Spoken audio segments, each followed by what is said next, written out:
Hello, well today I'm going to be making the clog upper. So I'm going to use a similar sort of style to this children's clog of a fairly simple upper that gets nailed to the wooden sole unit. So previous videos I made a sole unit, and here's the ledge around which I will be doing the nailing. So I've got quite a nice selection of tacks. I'm going to be using this fairly strong, it's got a bit of give, I hope it's not too much give, fairly nice strong thick bit of leather for the actual clog body in a brown. It's an old tan, it would probably give a little bit more water protection, and I've been sort of just comparing my last to my wooden base. So I've got my two different styles of last, one I made myself, the other one's commercial one. I actually think this one's a tad longer than I would choose for my particular feet, but it is in my size. It's got a very nice fit up here, so I'm going to largely use this one, and may veer off to my own when it comes to the foot area, but I will cut it a bit generous if anything. Pattern wise, what I'm doing, I'm going to use my simple shoe. Now I put up a video series on making the patterns for this shoe, and I'm going to use this one, the actual designs. It's very similar. I'm going to modify it a little bit, but I'm going to use this without the toe cap, but I will put in the heel reinforcing a bit like on this. So what I've done at the moment is I've taken my paper pattern that I used for the other one, and I'm just slightly adapting it. So I've been extending it a little bit here. I'm going to, in a minute, it's still a bit baggy I think on here, just going to take a little bit off the back, and I'll do it as a two-part. So there's going to be the vamp at the front, which will be one bit of leather, and then the whole of the quarters on each side and the heel area will all be one piece of leather wrapped around. So I'm trying to keep the sort of spirit of the simplicity with the clogs. I'm going to put a stiffener in at the heel, and I'm going to half line the back area, so the shoe will be half lined around the back with a thinner leather, just to make it nice inside and to give more rigidity on the heel. I don't like collapsing heels, so that's what I want to do with that. I want to keep the same profile. I just want to try and take the sort of size down a little bit on there. So that's broadly right. Put some tape back on.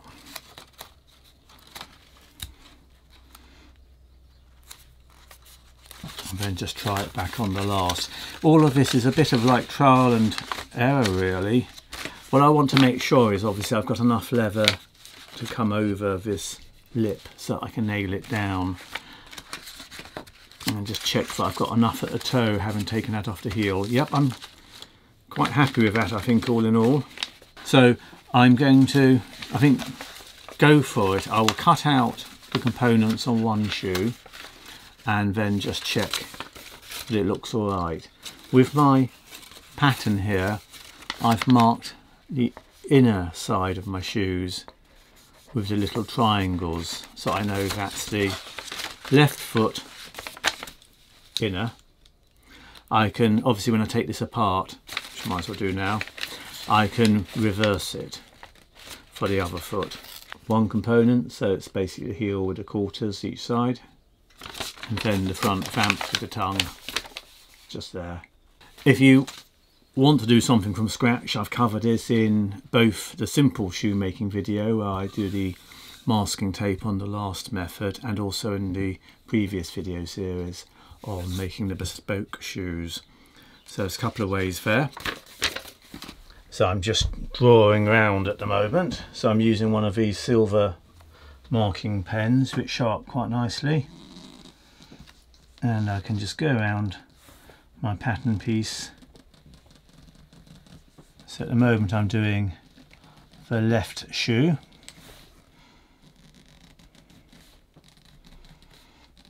I'm cutting out the leather for the back piece at the moment, and the quarters, the sides.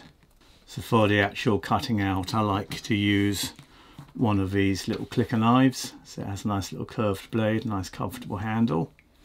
And I'm cutting on one of these self-healing cutting mats.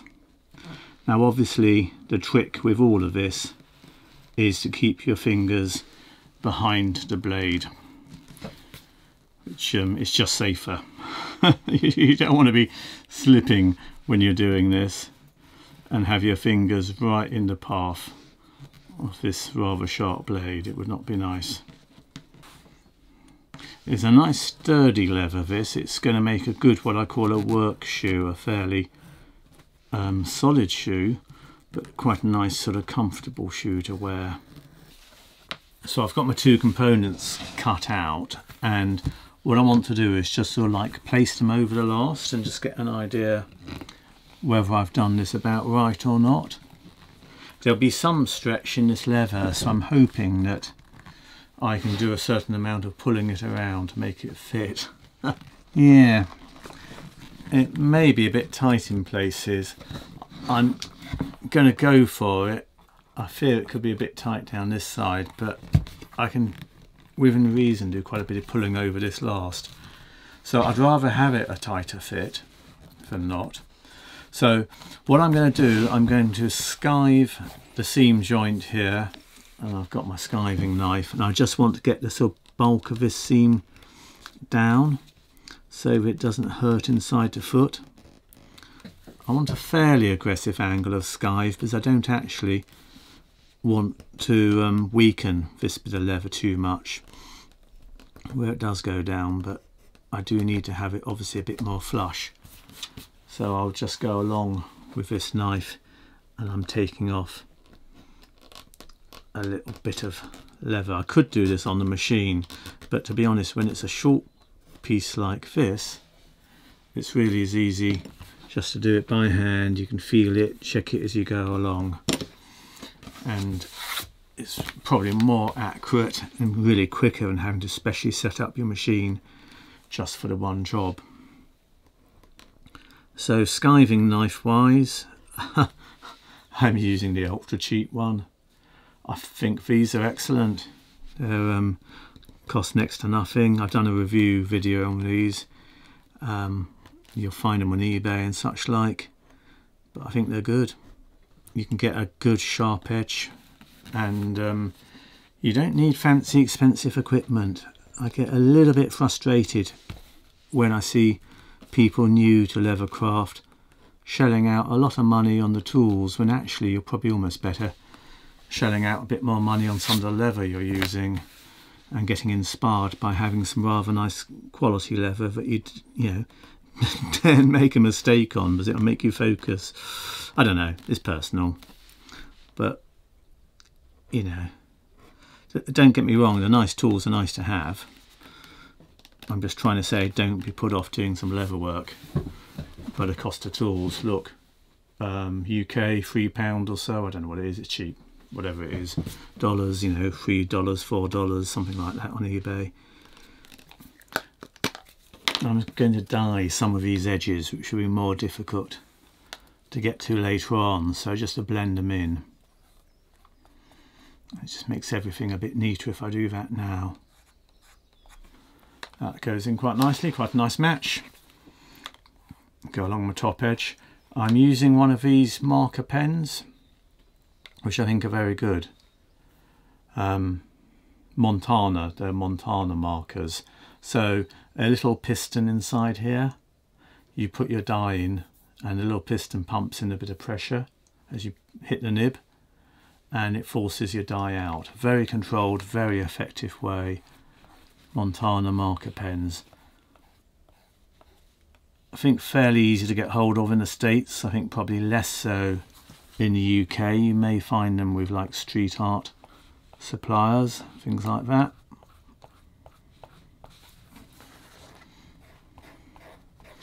But it's a good way of getting a controlled dye release onto an edge.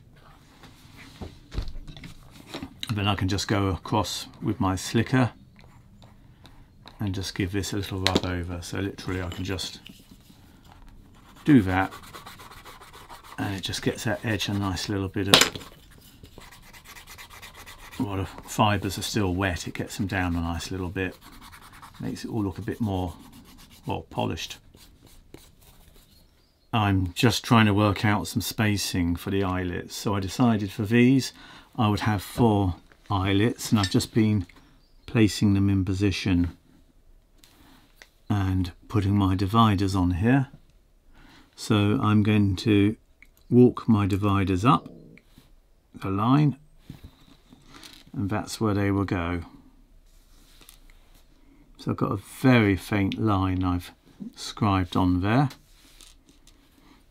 and then I can just put these dividers up this line to get my holes, which I will then just mark with my silver pen.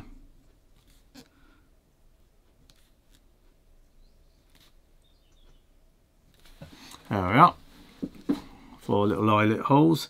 I'll do the same thing on the other side. Generally, when I'm doing my belts, I like to use the high quality punches. This is actually one from a very, very cheap set. It is staggering value, but you can pick up quite easily places, to good DIY shops, or if you're like me, having to order off of Amazon or eBay, you'll find them sets costing hardly anything at all, and they don't extract very easily. But the beauty of them is, of course, you get one of each size, and this is a 5mm, which is exactly what I want for going through here. Plastic mallet as I'm hitting a metal item. And if you find they're a pain to get out, which they normally are, to be honest, because they're not very well tapered, a little bit of wax on that cutting edge helps with the extraction.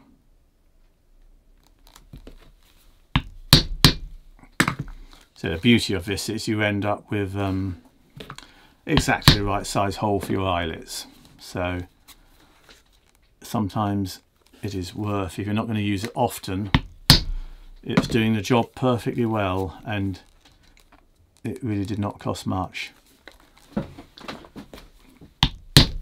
So there you are. Whoops, one more just to go there.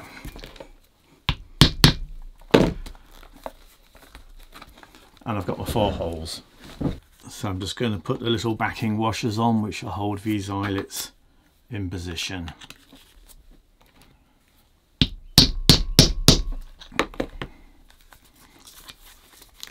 That's number 1, and I can just carry on and fix each of these in as well. I'm just going to apply some glue to this front vamp where it's going to join onto the sort of other piece of leather that I've got. So it's a bit tricky this, because you can't assemble it flat, because obviously the last itself isn't flat. It's if you try to lay the 2 bits of leather together on a flat table, it wouldn't work. So what I'm having to do is get the glue on this, on each piece, and then I will put them on the last and fix them together on the last. So I'm gluing it, and then I will obviously be sewing it, and I'm using the Renier Aqualim 315 water-based adhesive. So this gluing is really just as a positional aid for the stitching, for the sewing machine part.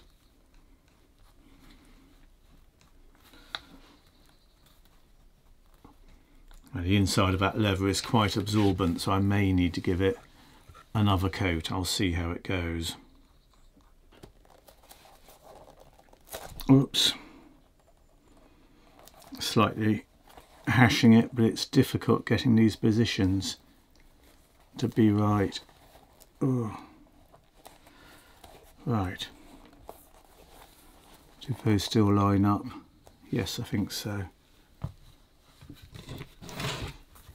So let me place it on here. Yeah, that is still alright. I never think this is easy.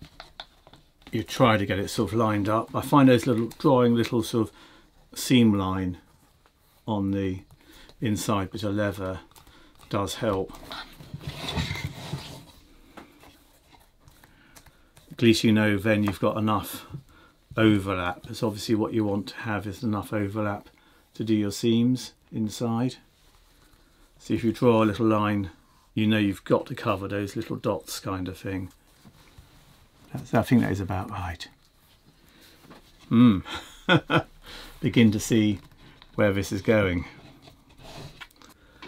So I'm just sewing these uppers together now, and I've just gone around my seams with a pair of dividers just to mark a little like score line. So I've just gone around like that, and that gives me a line to follow for my stitching. I've got this on my post bed machine, but being a three-dimensional sort of object, it's an ideal having the post with the sewing machine for this. Obviously one could hand stitch it perfectly happily. So I'm going to carry on just sewing around this line, taking my time. And where it gets a bit tricky on the corners, I'm going to do this by hand, just because I want to try and get it looking nice.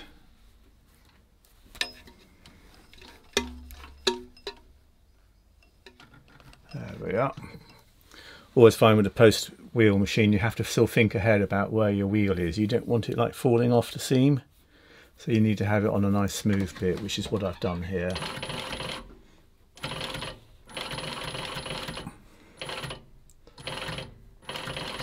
I always think this is a bit like bandsawing wood. If you're a woodworker, you're having to sort of think ahead and guide your material and keep sort of turning it.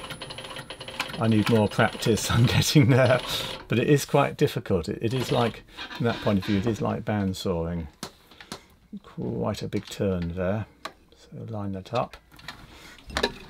And again, just turn it by hand. Well, here you are.